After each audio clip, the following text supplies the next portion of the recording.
Kegiatan ekonomi memiliki hubungan yang berbanding lurus dengan tingkat kesejahteraan masyarakatnya.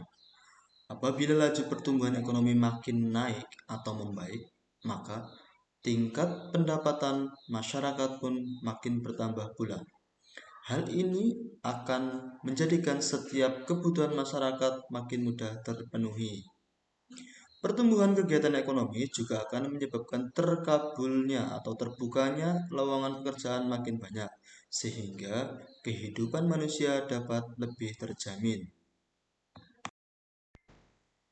Kita memasuki kegiatan 2, yaitu muatan IPS KD 3.3 dan 4.3 tentang mengetahui pengaruh kegiatan ekonomi terhadap kesejahteraan masyarakat. Kegiatan ekonomi merupakan kegiatan yang dilakukan oleh manusia dengan sebuah tujuan agar bisa mendapatkan sebuah barang ataupun jasa. Tujuan kegiatan ekonomi adalah memenuhi kebutuhan manusia dalam hidupnya, terutama kebutuhan primer. Jenis kegiatan ekonomi dapat dikelompokkan menjadi 3 kelompok, yaitu kegiatan produksi, kegiatan konsumsi, dan kegiatan distribusi. Ketiga kegiatan ekonomi tersebut saling berkaitan satu sama lain. Berikut penjelasan dari kegiatan ekonomi tersebut.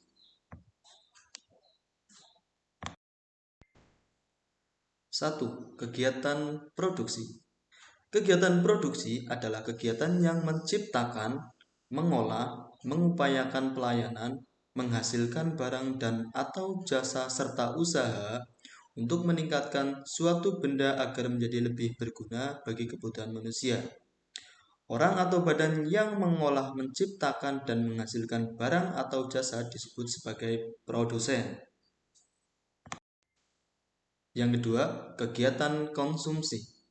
Kegiatan konsumsi adalah kegiatan yang dilakukan oleh konsumen dalam memakai atau menggunakan suatu produk dan jasa yang diproduksi oleh produsen.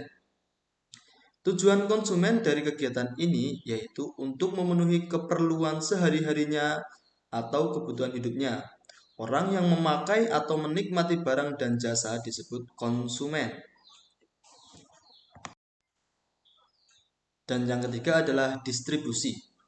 Kegiatan distribusi adalah kegiatan yang menyalurkan barang hasil produksi dari tempat penghasil barang atau produsen ke tempat pemakai barang atau konsumen dengan cara jual beli orang perorangan atau badan yang bertugas menyalurkan barang dan jasa dari produsen ke konsumen disebut sebagai distributor. Sekali lagi, orang atau badan yang bertugas menyalurkan barang dan jasa dari produsen ke konsumen disebut dengan kegiatan distributor.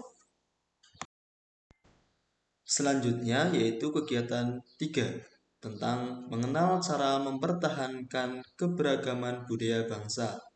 Muatan PKN KD 3.3 dan 4.3.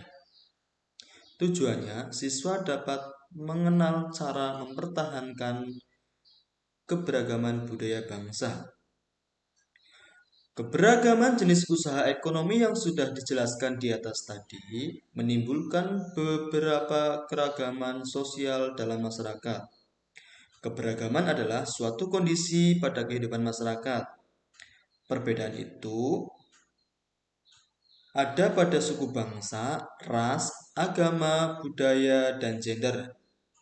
Adanya perbedaan tersebut membuat bangsa Indonesia memiliki keberagaman budaya, adat istiadat, suku bangsa, dan lain-lain.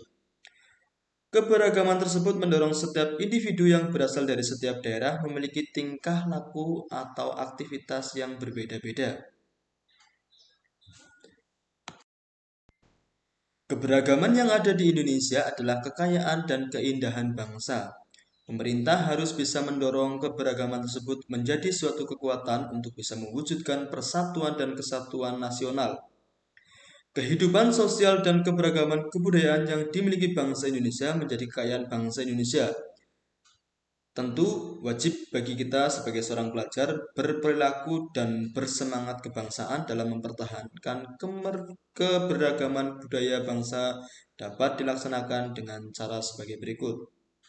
1. Mengetahui keanekaragaman budaya yang dimiliki bangsa Indonesia. Yang kedua, mempelajari dan menguasai salah satu seni budaya sesuai dengan minat dan kesenangannya. Yang ketiga, merasa bangga terhadap budaya bangsa Indonesia atau bangsa sendiri. Yang keempat, menyaring budaya bangsa asing yang masuk ke Indonesia. Dalam hal ini, merasa bangga terhadap budaya bangsa sendiri adalah kita tidak boleh mengunggulkan budaya kita sendiri, tetapi kita harus bangga terhadap seluruh kebudayaan bangsa atau adat istiadat yang ada di Indonesia.